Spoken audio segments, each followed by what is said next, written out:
Hello and welcome. I'm Catherine Osborne, President and CEO of Corporate Harmony, and I am your host for today's webinar with the help of your certified subject matter experts. I am the author of the book Corporate Harmony, the Performance Link for Today's Modern Organization, and of the upcoming book Healthcare Harmony, Thriving in the Line of Fire. I am also a licensed affiliate, certified coach, and the Canadian representative for the Centre for Influential Leadership, where we develop leaders for increased productivity, enhanced teamwork, greater initiative, and more agility with change. The center's founder, Dr. Michael Frisina, spent his career in healthcare administration and is now an internationally recognized leadership expert, speaker, and author, specializing in the creation of tactical capacity in leaders and organizational teams worldwide. Tactical capacity can be thought of as any behavior that is not a technically explicit behavior. In other words, tactical capacity is the behavior that enables you to be a role model for your direct reports. It's the behavior that guides operational improvements. It's the behavior that creates organizational culture. It's the behavior that guides others through change. And it's the behavior that allows you to sustain excellence on the job. But first, some housekeeping. I would ask everyone to pick up your smartphone or electrical device and turn it off. Then place it in the middle of the table, face down. Thank you. The time we spend together here today is your time and no one else's. And it's important that you enjoy this time without the pressures of the outside world. One of the things that we practice throughout these sessions is the art of being present in the moment with me. Today, we are looking at the second relational principle of the collaboration domain of the positive presence behavior competencies of influential leadership, behavior intelligence, and managing emotions. In the collaboration domain, you are learning how to expand your awareness from within your physical self of awareness to the area of your 20 square feet, the area that is beyond your physical self. You will remember that this area is also known as your biofield, or aura, or torus, and this is the area where your social exchanges with others occur. Bringing your awareness to this area of yourself enables you to recognize how well your personal behavior style is meshing with others. Developing the habit of feeling your personal energy as it interacts with others provides you with the cues needed for knowing when to flex to someone else's style in order to create the best outcome in all your relationships, both personal and professional. Before we get into the principle of behavior intelligence and managing emotions, we will take a few moments for a personal check-in and then a quick review of the first principle of collaboration: change your thinking, change your performance. So please, take a deep, deep breath.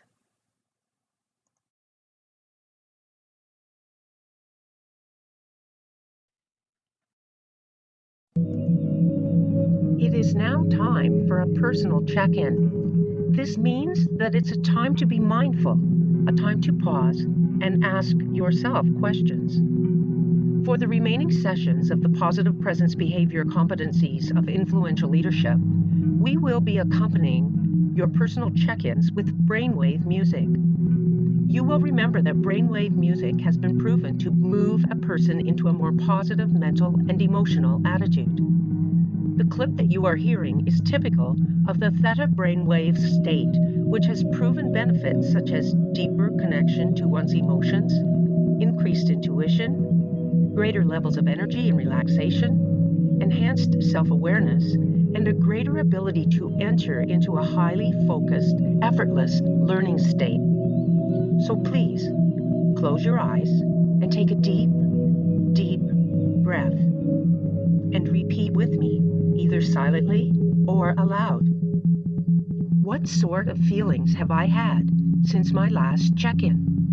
And count. 1, 2, 3, 4, 5, 6, 7. What have my thought patterns been like since my last check-in? And count. 1, 2, 3, 4, 5, 6, and 7. What have my behavior patterns been like since my last check-in? And count. 1, 2, 3, 4, 5, 6, and 7. And open your eyes. A personal check-in is also a good opportunity for you to do a physical body scan. You've been sitting for a while now, and you will need to stretch your muscles. So either sitting or standing, make a conscious effort to bring your body to a state of relaxed anticipation. Beginning at the top of your head, as you slowly breathe in and then out, I want you to first consciously acknowledge your scalp, and then focus on relaxing your scalp. Next, consciously acknowledge your face, and then focus on relaxing your face. Now, your arms and your hands. Gently shake them out. Now your chest, your abdomen, your hips, your legs, and your feet. Wiggle your toes and stretch it out. And count. 1, 2, 3, 4, 5, 6, 7, 8, 9, 10. Now, if you're standing, please take a seat. And again, please close your eyes. This time, I would ask you to repeat after me either silently or aloud. Please allow my mind to be open and accepting of all information coming to me,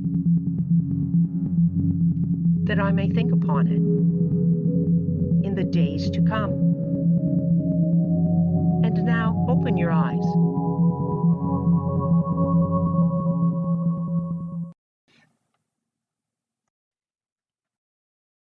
You are a leader, whether you realize it or not, regardless of an official title at work or in your community. Every time you connect with someone, you have the opportunity to lead through influence. It is vitally important to understand that when it comes to workplace behavior, we are all leaders because it is through our own personal behavior competency that we influence others. As an influential leader, you resolve problems, create opportunities, and manage events with the most positive response to create the most optimal outcome out of the most difficult challenges. The stress of today's work environment is not going away. In healthcare particularly, the demands, the chaos, the uncertainty, and lightning-fast changes are likely not going to change either. However, what we can do is learn to respond to it in a positive and healthy manner. Remember the mantra, it is what it is. Now what? This mantra is one way of reminding yourself to stop. Do your breathing. Do your personal check-in. Adjust your thoughts. Adjust your feelings. The skill of positive presence is your ability to adjust for and create a positive and energized mindset through conscious thought processes. And it takes a focused self-awareness to do that. The skill of positive presence is a new way of thinking that focuses on improving your emotional energy flow within you and around you, at home, at work, and in your community. It is a purposeful way of thinking and behaving that brings you and all those around you into the positive, and it brings life and strengthens every human relationship. This new way of thinking takes quiet time and practice, and it is a continuous process of training your brain. Likewise, the same way we exercise for physical strength and wellness, we must also exercise for cognitive strength and wellness. So let's take a few moments to listen to a mini-med to exercise for cognitive strength and train your brain. So please, close your eyes and take a deep, deep breath.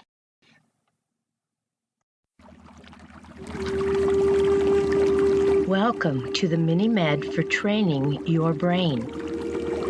For the next few minutes, I invite you to sit comfortably and find a place of calm, peaceful stillness within you, letting any thoughts and any tension melt completely out of your body.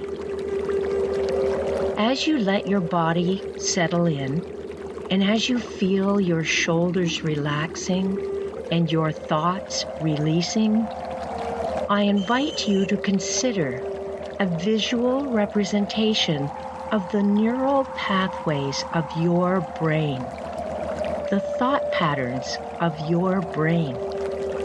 You might imagine them to be like roadways, or railroad tracks, or canyons where energy or water would flow through them. And identify in your brain which are the old thought patterns, the old pathways that you wish to withdraw attention and energy from, and then identify where the newly formed pathways are being laid. Two separate areas of your brain, like roadways or paths, one well-worn and one newly formed. Now imagine that the energy source that has been wearing down those old brain patterns, those old neural pathways, that energy source is withdrawing, like a riverbed drying up from lack of water. Those old worn pathways are drying up and no longer being used regularly. The energy source is shifting. You can feel it shift. You know that it's shifting and leaving behind the old pathways. The energy is flowing toward the newly formed pathways. It's physically altering the way that you think and the way that your mind works. This energy source gently flows, softly shaping new thought patterns, new ways of thinking, new pathways in your brain and in your mind. This energy source is deepening the new pathways so that they will become your most well-worn ways of thinking. So now, take one more moment and imagine this energy source deepening and solidifying new neural pathways in your brain, gently withdrawing attention where you no longer like it to flow, and easily and effortlessly maintaining and shaping your new thought patterns from here going forward.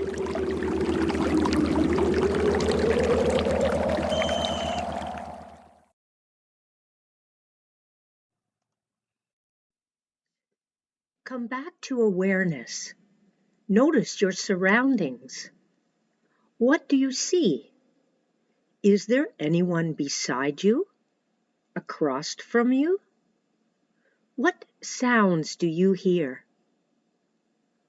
In our last session, we looked at the first relational principle in the collaboration domain of the positive presence behavior competencies of influential leadership. Change your thinking, change your performance. Collaboration as a behavior domain is first and foremost a type of culture where work and goals are interdependent. It is a culture of mutual respect, and it is a culture filled with energy, passion, excitement, and enthusiasm that begins in the heart of every person involved. In today's highly complex organizational systems, such as healthcare, a socially focused collaborative culture is crucial for delivery of performance excellence. The behaviors of a collaborative culture are dependent on your ability and the ability of those around you for higher level thinking. Thinking is a skill and discipline that is learned and must be continuously improved on. Critical thinking is a technique of thought, and although thinking may seem like a soft or unquantifiable skill, it is actually a key competency for leaders at all levels in today's complex and ambiguous knowledge economy. Your ability to think effectively and to do so with another person and in a group becomes extremely important for performance success. Both thinking and interpersonal skills are intangibles that appear in the workplace as tangible behavior. Critical thinking requires a positive, energized, and open mind, and it requires removing any preconceived thought habits and perceptions. These brain blocks are normal and often plentiful, and it takes work and practice to eliminate them. Critical thinking is a learned process, a process that takes time, effort, and a lot of practice. Techniques and exercises for development of critical thinking skills are plentiful. Science has proven that as you hone your skill of critical thinking, the executive portion of your brain actually expands and grows and becomes more integrated with other neural networks. To do so, however, requires you to be free of stress and the biological hormones triggered by stress. Continuously building on your skill of positive presence, your ability to adjust for and create a positive and energized mindset through conscious thought processes will remove any unconscious stress and drive the necessary behaviors for a work environment that is consistently tolerant, supporting, and strength-based. The kind of work environment that supports critical thinking and bridges the gap between intelligence and emotions.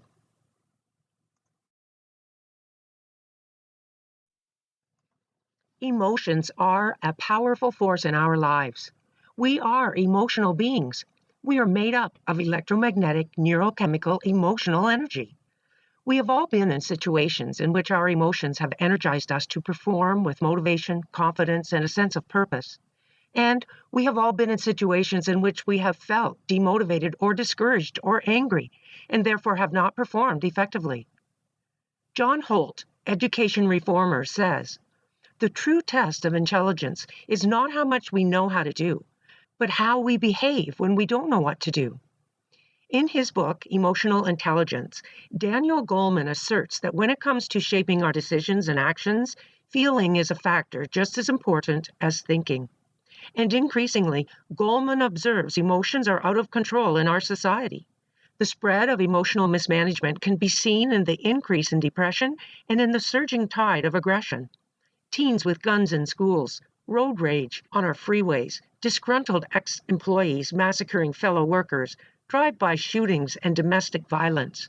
The slogan of the hour has shifted from the cheery, "Have a nice day," to the ominous, "Go ahead, make my day."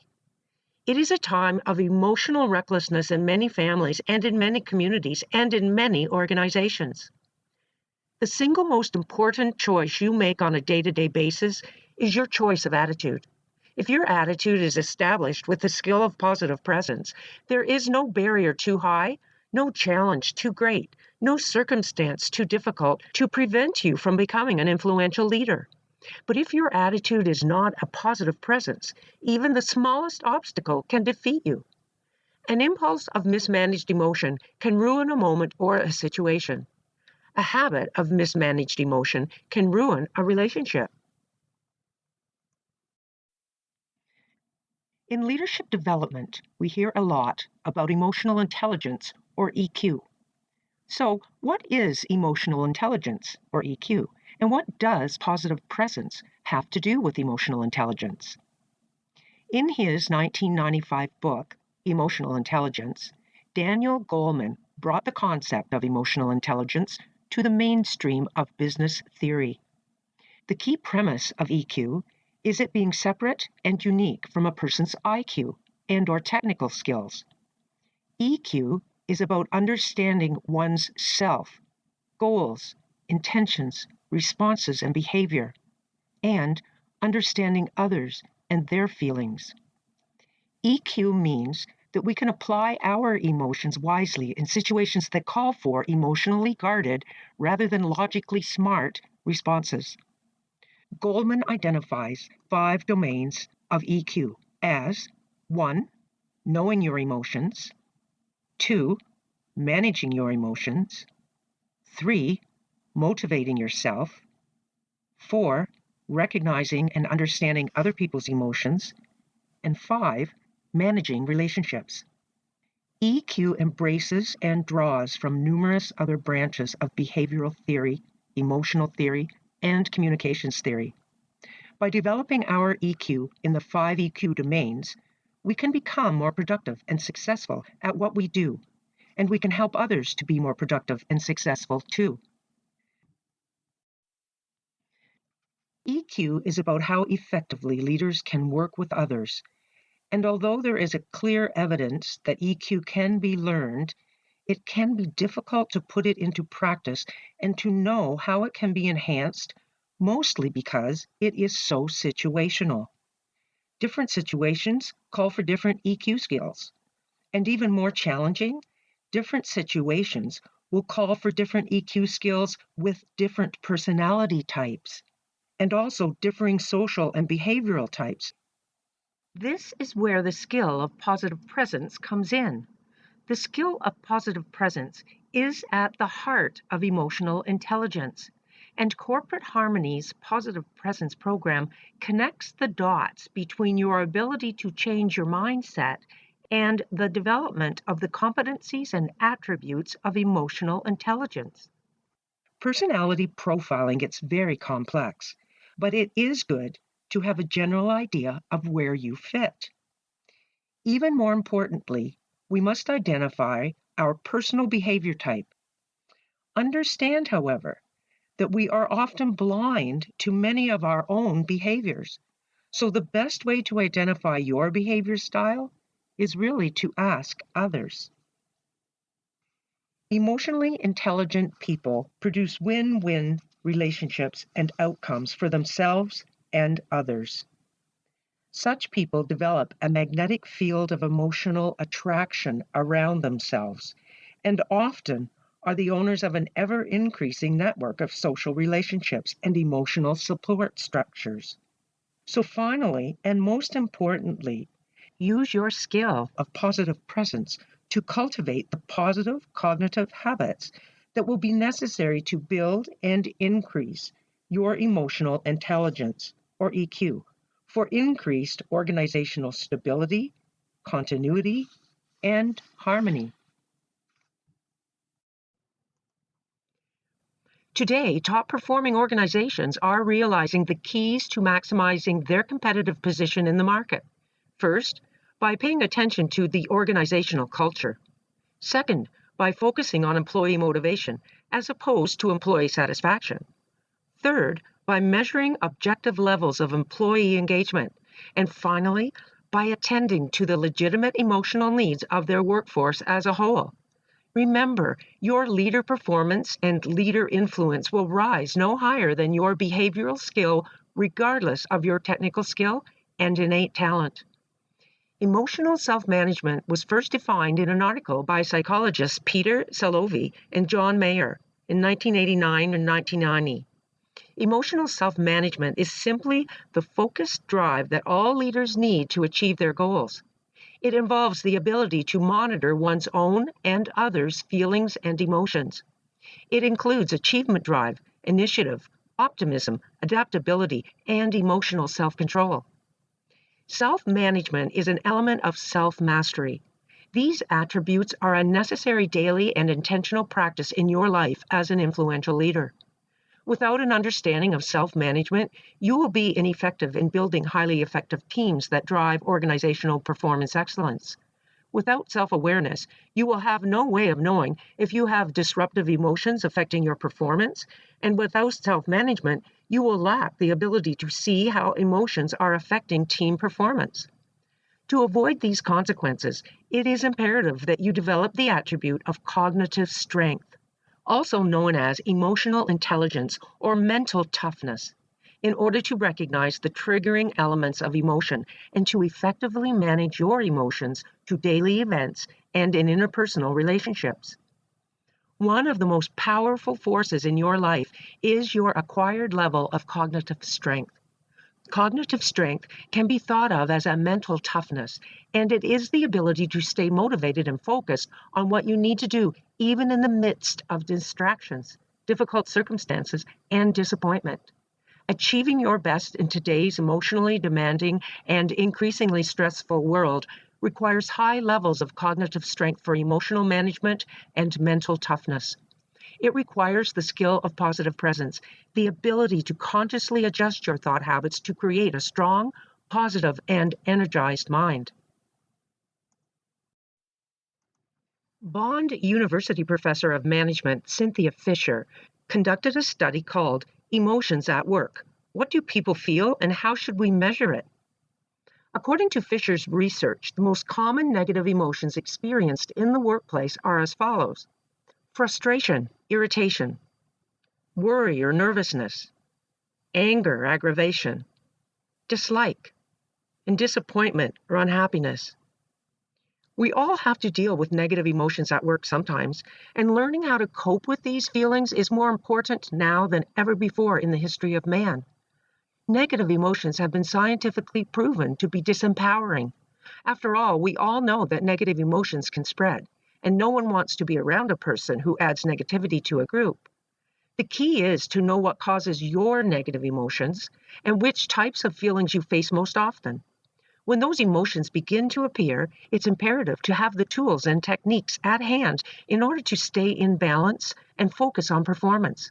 The longer you wait to confront negative emotions, the harder it will be to pull yourself away from the negative type thinking. When you manage your emotions using the skill of positive presence, you will bring out the best in behavior from your followers. How employees feel about their organization and their work plays a significant role in how well they perform in the technical elements of their jobs. How employees feel about their organization determines their level of commitment, retention, and a willingness to act as an ambassador to the community on behalf of the organization. Bringing people together in mutual, beneficial, meaningful purpose can be challenging. Every human being is an incredibly complex mixture of thoughts and feelings, of values and drives. Your words, your attitudes, and your behavior have significant impact on the emotional state of your followers. You have incredible and in many instances unrealized control over the emotional condition of your followers. In a stressful situation, even when you, as an individual, seek to manage your emotional impulse, you are still being affected by emotional energy and some element of control created by the difficult situation. It is this unrealized control by leaders over the emotional state of their followers that can severely impact peak performance and create a disengaged and dissatisfied workforce. To the degree a leader mismanages the power of their emotions by consistently engaging in negative emotional responses, can lead to physical and mental health issues of employees, and even contribute to the increased cost of health benefits and workers' compensation claims. Many leaders are so unaware of the power of emotions to drive performance that they consistently undermine the legitimate emotional needs of the workforce. Once the workforce begins to exhibit an emotional deficit, people begin to complain and disengage. When this occurs, they will always shift to the characteristics of satisfaction as a means to compensate for the emotional deficit that is impacting their motivation, loyalty, and engagement. Typically, employees will begin to demand more money as a means of compensating for the emotional deficit. Unless you, as a leader, are tending to my emotional needs, no amount of money will compel me to work more effectively, efficiently, or to a higher standard of performance excellence.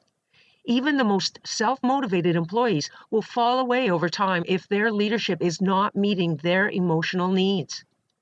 It is worth repeating that understanding the power and importance of emotions to propel high levels of performance or to degrade performance is essential for the overall success of an organization.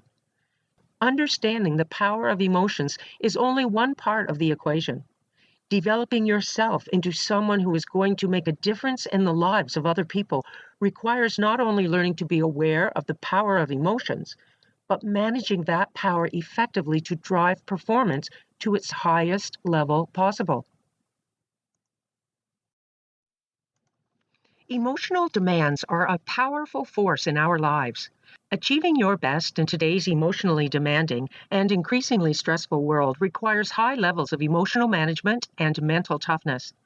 One of the most powerful forces in your life is your acquired level of cognitive strength for mental toughness and emotional intelligence. It significantly increases your emotional intelligence to be emotionally effective in response to a given situation. Having cognitive strength is directly relational to your skill of positive presence. The goal in emotional management is effectiveness, not emotional suppression or indulgence. Influential leaders neither indulge nor deny their emotions. Rather, they harness and focus their emotional energy on the pursuit of excellence. A life without feelings or passion would be a dull wasteland of neutrality. What we need are appropriate emotions, that is, feelings that are appropriate to the circumstance. When emotions are suppressed or muted, they create dullness, distance, and detachment. When emotions are selfishly indulged or out of control, they become disruptive. Emotional extremes undermine our stability. Cognitive strength is an absolute necessity to maintaining mental toughness. Mental toughness is the ability to stay motivated and focused on what you need to do, even in the midst of distractions and difficult circumstances. Mental toughness is a key to achieving your best in life and at work. Emotions can be enabling or disabling. It is your responsibility to understand how your emotions work and learn to harness and manage your emotions in the pursuit of personal excellence. Emotions are a powerful force in your life. Emotions can motivate and energize you, or they can disrupt and debilitate you. Emotions define your capacity to live, work, and perform effectively to the extent that they either enhance or hinder your ability to think and plan, work toward a future goal, make decisions and solve problems, and communicate with and relate to other people.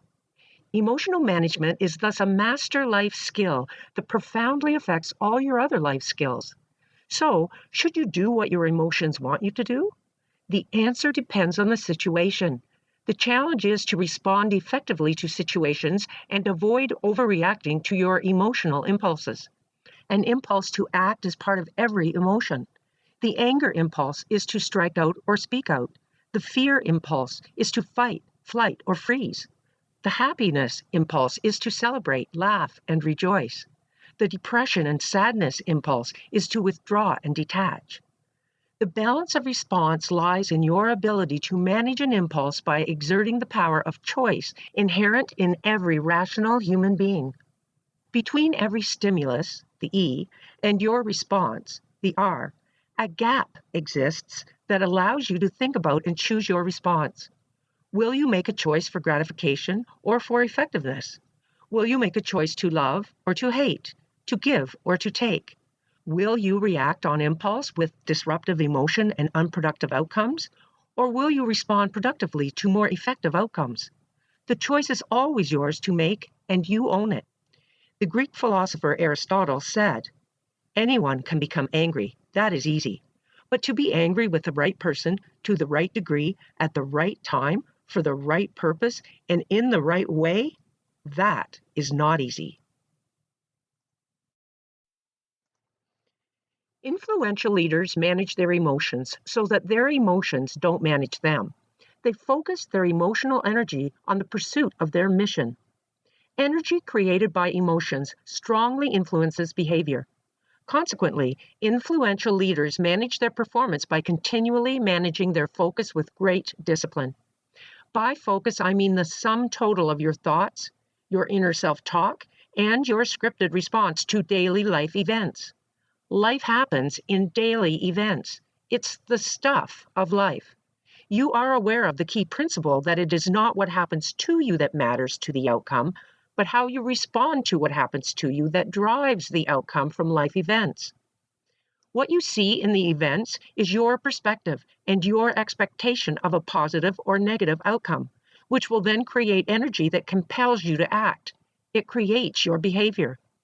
Whether those feelings create, in the end, positive or negative outcomes all depends on how you choose to focus and respond to the daily life events, the daily living experiences that we all share both personally and professionally. Managing emotions means first understanding the emotion, then ask the question, is this emotion positive or negative? Next, examine the emotional context for a more positive emotion, and finally use the positive emotion to result in the most optimum outcome. Your emotions are extremely important. Emotions are a great amplifier. They intensify everything they touch. Emotions are not neutral. They are either your master or your servant. The emotions you feed will grow. If you focus on and feed negative or disruptive emotions, they will grow. If you focus on and feed positive and productive emotions, they will grow too. When you are caught in a negative emotional state, you empower the event and you decrease your ability to respond effectively to people and circumstances. When you are in a positive emotional state, you empower your response, your R, and you increase your ability to respond effectively to people and circumstances. Managing your emotions is a learned ability, not an inherited or instinctive one. Developing cognitive strength and resilience is similar to developing physical strength and endurance. You must bring your disciplined awareness to your emotions in order to improve your mental strength and endurance. Creating a positive and coherent flow of energy within you and around you literally raises your power level. This means that creating awareness for increasing the positive and likewise for diminishing the negative within you and around you is critical to becoming an influential leader. One of the most common negative traits in humans is our susceptibility for worry. Worrying thoughts, worrying chatter, worrying habits. Some people incorrectly believe that it's their job to worry. Not so. Worry is constructed in a negative, incoherent energy flow that triggers the stress response and its harmful effects to our physical, mental, and emotional existence. But then again, is it even possible to live a life without worry? The answer is probably not. You will, however, be amazed by the power of your newfound skill of positive presence to diminish the perceived level of worry and negativity in your life. So, at the very least, it's important that you recognize the negative and then take action to eliminate the negative. And by doing so, you will remove the worry from your mind. One quick and easy way to take away any worrying thought is to turn your focus to gratefulness. Your brain cannot keep a worrisome thought at the same time as it is focusing on gratefulness. What's more, you may be thinking, sure, I'm always grateful. But it is the conscious exercise of gratefulness that is a hugely powerful tool. It's a tool that can be drawn on by you at any time and in any place. You see, it's not just about counting your blessings. The real power comes from the feelings that these thoughts create within you. That overwhelming feeling of love and peace, the feelings of being blessed that brings with it an understanding that I am good, I am great, I am enough right here, right now. The script for your exercise of gratefulness is very personal and unique to each one of you. But for today's purposes, I have adapted from my friend Dina Proctor's 3x3 to lead you in a mini-med. So now, please close your eyes and take a deep, deep breath.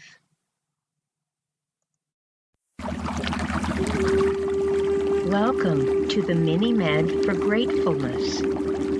For the next couple of minutes, I invite you to sit comfortably. And for the next few minutes, just let your body, every muscle, completely relax any tension right now. And as you feel your body relaxing every muscle, just releasing any tension, you may also notice that your mind is relaxing as well. Just settling in to a deep feeling of calm, warm peacefulness.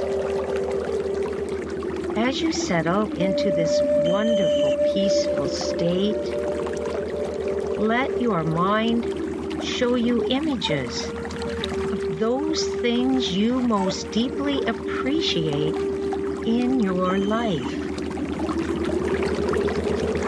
There's no need to make it happen. Just in your relaxed state, invite your intuitive knowing to present images, memories, and thoughts of the events, circumstances, and people in your life for which you feel deep, deep gratitude and deep appreciation for.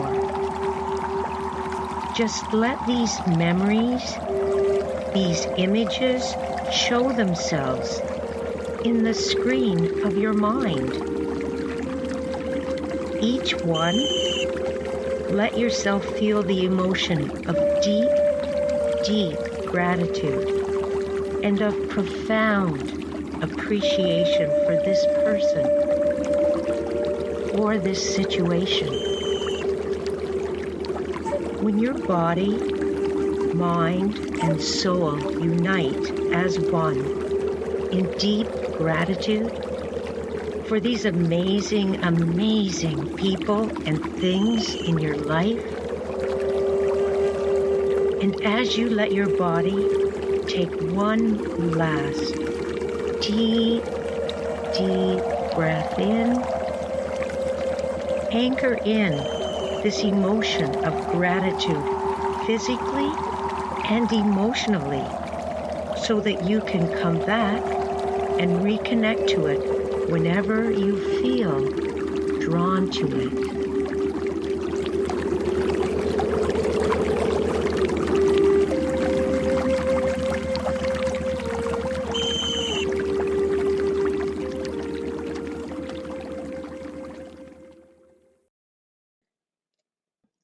Come back to awareness. Notice your surroundings. What do you see? Is there anyone beside you? What sounds do you hear? We are now going to take time for reflection. This reflection time is referred to as table time because this exercise is created to be shared with a discussion group of your peers. Feel free to gather around a table with your colleagues or head over to Corporate Harmony's virtual discussion group. This is also a time to stay focused on task. Be present in the moment, right here. You will see notes pages at the end of the manual section for personal use in gathering insights and questions as you move through the material. So take time to put pen to paper. There are never any wrong or bad answers. Seeing your words on paper allows your brain to open up to even greater possibilities. Putting your thoughts and feelings to words on paper opens your mind to your inner wisdom and greatness. Enjoy this time and share your insights with the discussion group. You will find this slide at the top of page 17 of Chapter 6 of your manual. Next session, we will continue with the second relational principle of the relational behavior domain of collaboration, behavior intelligence, and managing emotions, and how focus plays a role in your ability to manage your emotions. So, until then, live each moment of each day with harmony and purpose, and allow your grandest dreams to come true.